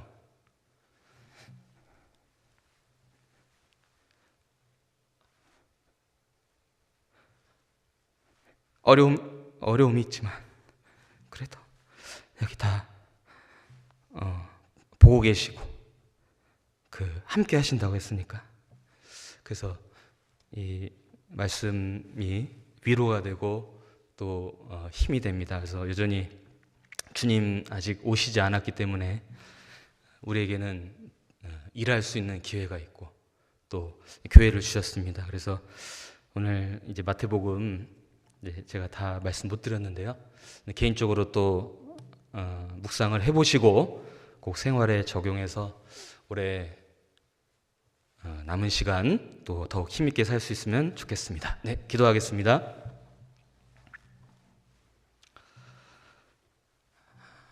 주님 감사합니다. 우리에게 성경을 내려주셔서 늘 말씀으로 교훈해 주셔서 감사합니다. 교회를 지켜주시고 또 저희가 더욱 서로 사랑하고 밖으로 복음을 전하는데 부족함이 없게 해 주시옵소서. 또 교회 앞에 계획된 교구 집회 가운데 함께 해주시고 계속해서 구원받는 귀한 역사를 나타내 주시옵소서.